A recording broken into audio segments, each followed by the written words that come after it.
ओम शांति। 1 दिसंबर 2022 की साकार मुरली है। मुरली की हेडलाइन है, मीठे बच्चे, जोगेश्वर बाप आए हैं तुम्हें राजयोग सिखलाने।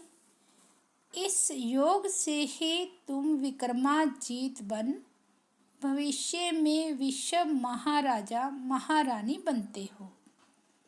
आज का प्रश्न है, विकर्मों से बचने के लिए कौन सी प्रतिज्ञा याद रखो। उत्तर है, मेरा तो एक शिव बाबा, दूसरा न कोई। एक बाप से सच्चा रूहानी लव रखना है। यह प्रतिज्ञा याद रहे तो विकर्म नहीं होगा। माया देह अभिमान में आकर उल्टा कर्म कराती है। बाबा उस्ताद है, उसे याद कर माया से पूरी युद्ध करो तो हार नहीं हो सकती। दूसरा प्रश्न है, अपने बच्चों प्रति बाप की कौन सी आश है। उत्तर है, जैसे लौकिक बाप चाहते हैं मैं बच्चों को ऊंच पढ़ाऊं, बेहद का बाप भी कहते हैं मैं अपने बच्चों को स्वर्ग की परी बना दूं। बच्चे सिर्फ मेरी श्रीमत पर चले तो श्रेष्ठ बन जाएं। गीत बजा है, तकदीर जगाकर आई हूँ। ओम शांति। मीठे मीठे बच्चे जानते हैं हम अपनी नई तकदीर बनाने यहाँ आए हैं। किसके पास? योगेश्वर के पास, सिखलाने वाले ईश्वर के पास। इसको कहते हैं राजयोग। ईश्वर योग सिखलाते हैं। कौन सा योग? हठ योग तो अनेक प्रकार का है। यह जिस्मानी योग नहीं है। सन्यासियों का तत्व योग ब्रह्म योग है। उनको ईश्वर योग नहीं सिखाते। तुम बच्चे जानते हो परम पिता परमात्मा हमको फिर से कल पहले मुआफिक राजयोग सिखाते हैं। सन्यासी ऐसे कभी नहीं कहेंगे। यह योग कल पहले भी सिखाया था और अभी भी सिखला रहा हूँ। तुम बच्चे कह सकते हो वह हठ योगी राजयोग सिखला नहीं सकते। हमको सिखलाने वाला शिव बाबा है, जिसको जोगेश्वर कहा जाता है। मनुष्य भूल से श्री कृष्ण को जोगेश्वर कह देते हैं। श्री कृष्ण सतयुग का प्रिंस है, वहाँ योग की बात ही नहीं। यह बहुत अच्छी पॉइंट है। समझाने की तरकीब सीखो। युक्ति से समझाया जाता है। तुम्हारा सारा मदार योग पर है। जितना योग में रहेंगे उतना विक्रमाजीत बनेंगे। भारत का प्राचीन योग बहुत गाया हुआ है। यह राजयोग परम पिता परमात्मा के सिवाय कोई सिखला न सके, इसलिए इनका नाम जोगेश्वर है। ईश्वर ही राजयोग सिखलाते हैं। किसके लिए राजयोग सिखलाते हैं? क्या भारत को रजाई देते हैं? नहीं, सिर्फ भारत की बात नहीं, तुम बच्चों को सारे विश्व का मालिक बनाने के लिए राजयोग सिखलाते हैं। यह एम ऑब्जेक्ट क्लियर है। भल रजाई कोई टुकड़े पर करेंगे, विश्व में तो नहीं करेंगे, परंतु कहने में आता है विश्व का मालिक। तुम बच्चे जानते हो नई दुनिया के लिए हम तकदीर बनाकर आए हैं। सारी विश्व नई बन जाती है। कैपिटल भारत है। तुम्हारे नए विश्व में भी कैपिटल दिल्ली होगी। उनका नाम गाया हुआ है परिस्तान। तुम हो ज्ञान परियां। ज्ञान सागर में गोता खाकर मनुष्य से बदल स्वर्ग की परियां बन जाते हो। यह मान सरोवर है ना, कहते हैं वहाँ स्नान करने से मनुष्य परी बन जाते हैं। तुम यहाँ आए हो स्वर्ग की परियां बनने के लिए। तुम बादशाही लेते हो। तुम्हारे पास जेवर आदि ढेर होंगे। तुम कहेंगे हम राजयोग सीखते हैं, जिससे हम भविष्य में महाराजा महारानी बनेंगे। परंतु अगर श्रीमत पर अच्छी रीति चलेंगे तो ऐसे मत समझना कि प्रजा में जाने वाले को परी कहेंगे। नहीं, श्रीमत पर दैवी गुण धारण करने हैं। लौकिक बाप का बच्चों में मोह रहता है तो कहते हैं बच्चों को ऊंच पढ़ाऊं। यह बाप भी कहते हैं इन्हों को एकदम स्वर्ग की परी बना दूं। श्रीमत पर जितना चलेंगे उतना श्रेष्ठ बनेंगे।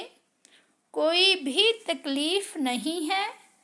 साहूकारों को सुनने की फुर्सत नहीं मिलती, सिर्फ गरीबों को फुर्सत मिलती है।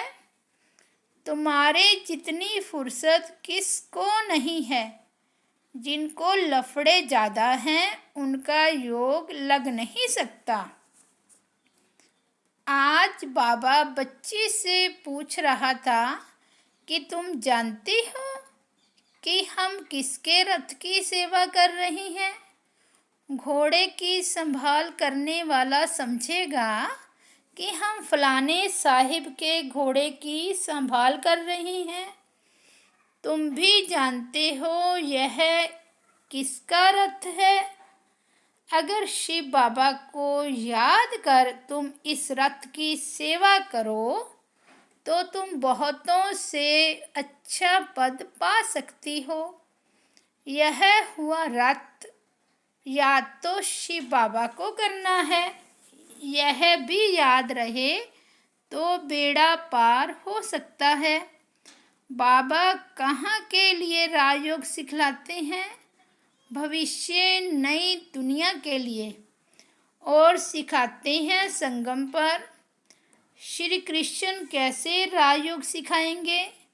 वह तो सतयुगी राजाई में था, परंतु वह राजाई किसने स्थापन की?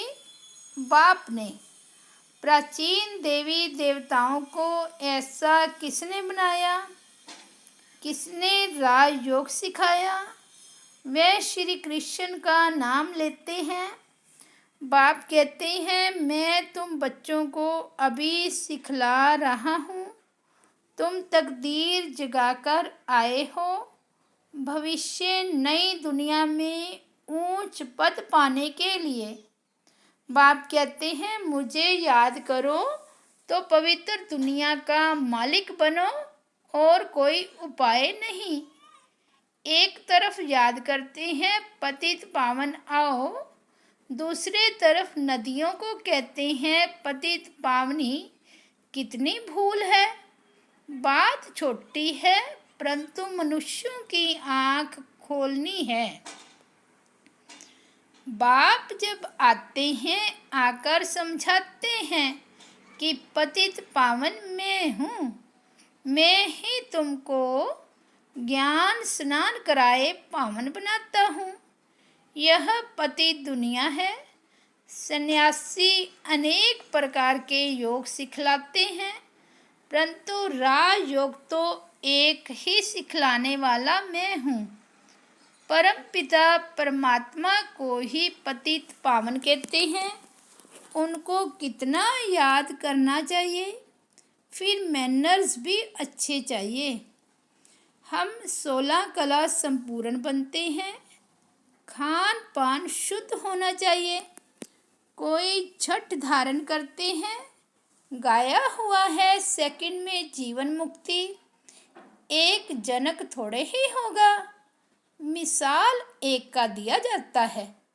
द्रौपदी एक थोड़े ही होगी, सबकी लाज रखते हैं। स्त्री पुरुष दोनों को पतित होने से बचाते हैं। गीता में श्री कृष्ण का नाम लिख दिया है। इस समय तुम बच्चे जो कुछ भी करते हो भक्ति में यादगार बनता है। शिव बाबा का कितना बड़ा मंदिर है।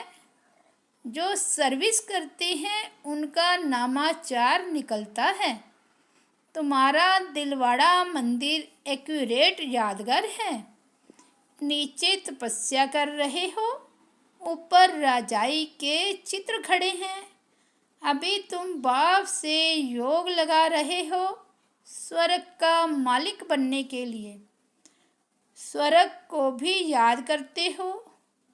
कोई मरता है, कहते हैं स्वर्ग पधारा, परंतु स्वर्ग है कहाँ यह किसको मालूम नहीं। समझते हैं भारत स्वर्ग था, फिर ऊपर कह देते हैं। बाप समझाते हैं सेकंड में जीवन मुक्ति गाई हुई है, फिर भी कहते हैं ज्ञान का सागर है। जंगल को कलम बनाओ, सागर को स्याही बनाओ, तो भी खुटता नहीं, पिछाड़ी तक चलेगा। तो मेहनत की जाती है ना। सेकंड की बात भी ठीक है। बाप को जाना तो बाप का वर्षा है जीवन मुक्ति। साथ साथ यह समझाया जाता है तो चक्कर कैसे फिरता है, धर्म कैसे स्थापन होते हैं।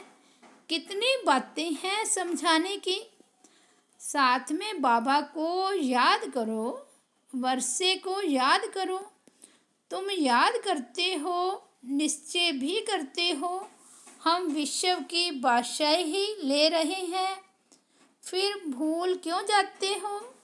बाबा कहते हैं जितना याद करेंगे उतने विकर्म विनाश होंगे। इसमें टाइम लगता है। जब तक कर्मातीत अवस्था हो जाए, कर्मातीत अवस्था हो गई, फिर तो तुम यहाँ रह नहीं सकते हो। बच्चों को वर्षों से समझाते रहते हैं। बात है बिल्कुल सहज। अलफ और बे चक्र का राज भी बाबा समझाते हैं। बुद्धि में पूरा राज आता है तो फिर औरों को भी समझाना पड़ता है। सारा झाड़ बुद्धि में आ जाता है। बाप से सहज वर्षा लेना है। कहते हैं बाबा योग नहीं लगता, माया विकर्म करा देती है। बाप समझाते हैं बच्चे अगर विकर्म कर लिया फिर तो बहुत पुरुषार्थ करना पड़ेगा। माया देह अभिमान में लाकर उल्टा काम करा देती है। बाप कहते बच्चे मेरा बनकर कोई भी विकर्म नहीं करो। तुमने प्रतिज्ञा की है मेरा तो एक शिव बाबा, दूसरा न कोई। जैसे कन्या की जब सगाई होती है तो पति के साथ कितना लव हो जाता है, तो बेहद के बाप से कितना लव होना चाहिए। तुम्हारा कितना गुप्त लव है, वह है जिस्मानी, यह है रूहानी। उनकी प्रैक्टिस पड़ गई है, यह तुम घड़ी घड़ी भूल जाते हो क्योंकि नई बात है। अपने को आत्मा समझ बाप को याद करना है। तुम हो खुदाई खिदमतगार, तुम हो रूहानी सेवाधारी। तुम लड़ाई के मैदान में खड़े हो, बाबा उस्ताद भी खड़ा है। कहते हैं माया के साथ पूरी युद्ध करो। जो यह 5 विकार प्रवेश ही ना करे, लिखते हैं बाबा, यह भूत आ गया। बाबा कहते हैं इन भूतों को भगाते रहो, यह तो अंत तक आएंगे और ही जोर से तूफान आएंगे। अज्ञान में भी कभी नहीं आए होंगे, वह भी आएंगे। तुम कहेंगे वानप्रस्थ में थे, कभी ख्याल भी नहीं आता था। ज्ञान में आने से काम का नशा आ गया। स्वप्न भी आते रहते हैं। यह क्या? यह वंडरफुल ज्ञान है। कोई मूंझ कर छोड़ भी जाते हैं। बाबा बता देता है तूफान बहुत आएंगे। जितना पहलवान बनेंगे, माया बहुत पछाड़ेगी। इसलिए महावीर बन स्थैर्य रहना है, बाबा की याद में रहना है, कर्म में नहीं आना है। कर्म में आने से विकर्म बन जाता है। बहुत पुरुषार्थ करना है, खराब आदतें निकालनी है। अविनाशी सर्जन जानते हैं, यह बाबा भी जानते हैं। माया के अनेक प्रकार के विघ्न पड़ते हैं। यहाँ बहुत शुद्ध बनना है। चाहते हो हम सूर्यवंशी बने तो लायक बनना पड़े। यह है राजयोग, प्रजा योग नहीं है। तो पुरुषार्थ कर राजाई लेनी चाहिए। तुम युक्ति से, गुप्त रीति से कहाँ भी जा सकते हो। बोलो, हमको बताओ, हम किसको याद करें जो हम दुख से छूट जाएं। भला कहते हैं भारत का प्राचीन योग, वह क्या है? आप हमको राजयोग सिखला सकते हो जो हम राजा बने। ऐसी ऐसी बातें करते ज्ञान में ले आना चाहिए। तुम ऐसी पहलवानी दिखाओ जो एक ही बात से उनकी बुद्धि ढीली आए। युक्ति वाले चाहिए। तब बाबा पूछते हैं इतने सर्विसेबल बने हो, बहुत संभाल रखनी पड़ती है। दुनिया इस समय बहुत गंदी है। यह भी एक कहानी है। द्रौपदी के पिछाड़ी कीचक लगे, इसलिए बाबा कहते बहुत खबरदार रहना है। मूल बात है राजयोग की। किसको भी यह समझाओ कि राजयोग सिखलाया बाप ने, नाम डाला है बच्चे का। दूसरी यह बात सिद्ध करो कि गीता का भगवान शिव है, जिससे स्वर्ग का वर्षा मिलता है। समझाने की युक्ति चाहिए। तुम्हारी सर्विस है रूहानी, वह सोशल सर्विस भी जिस्मानी करते हैं। वह है जिस्मानी सोसाइटी, यह है रूहानी सोसाइटी। रूह को इंजेक्शन लगता है, तब कहते हैं ज्ञान अंजन सतगुरु दिया। अब आत्मा की ज्योत बुझी हुई है। मनुष्य जब मरते हैं तो दीवा जलाते हैं, समझते हैं आत्मा अंधेरे में जाएगी। बराबर बेहद का अंधेरा है, आधा कल्प घृत नहीं पड़ा है। आत्मा की ज्योति बुझ गई है। अब ज्ञान का घृत पड़ने से रोशनी हो जाती है। अब बाप बच्चों को कहते हैं कि मामेकम याद करो। यह श्री कृष्ण तो नहीं कह सकते। हम आत्मा भाई भाई हैं, बाप से वर्षा ले रहे हैं। अच्छा, हम कितना समय याद में रहते हैं, यह चार्ट रखना अच्छा है। प्रैक्टिस करते करते फिर वह अवस्था पक्की हो जाएगी। यह युक्ति अच्छी है। सर्विस भी करते रहो, चार्ट भी रखो, फिर उन्नति को पाते रहेंगे। अच्छा, मीठे मीठे सिकिलदे बच्चों प्रति माता पिता बाप दादा का याद प्यार और गुड मॉर्निंग। रूहानी बाप की रूहानी बच्चों को नमस्ते। हम रूहानी बच्चों की रूहानी बाप दादा को याद प्यार गुड मॉर्निंग और नमस्ते। धारणा के लिए मुख्य सार। फर्स्ट पॉइंट है, कोई भी भूत अंदर प्रवेश न हो, इसकी संभाल करनी है। कभी भी माया के तूफानों में मूंझना नहीं है, खराब आदतें निकाल देनी है। सेकंड पॉइंट है, याद का चार्ट रखना है। साथ साथ रूहानी सेवाधारी बन रूहों को ज्ञान का इंजेक्शन लगाना है। आज का वरदान है, कोई भी कार्य करते सदा दिल तख्त नशीन रहने वाले बेफिक्र बादशाह भव। जो सदा बाप दादा के दिल तख्त नशीन रहते हैं वह बेफिक्र बादशाह बन जाते हैं, क्योंकि इस तख्त की विशेषता है कि जो तख्त नशीन होगा वह सब बातों में बेफिक्र होगा। जैसे आजकल भी कोई कोई स्थान को विशेष कोई ना कोई नवीनता विशेषता मिली हुई है, तो दिल तख्त की विशेषता है कि फिक्र आ नहीं सकता। यह दिल तख्त को वरदान मिला हुआ है, इसलिए कोई भी कार्य करते सदा दिल तख्त नशीन रहो। आज का स्लोगन है, नंबर आगे लेना है तो स्नेह और सहयोग के साथ शक्ति रूप धारण करो। अच्छा, ओम शांति।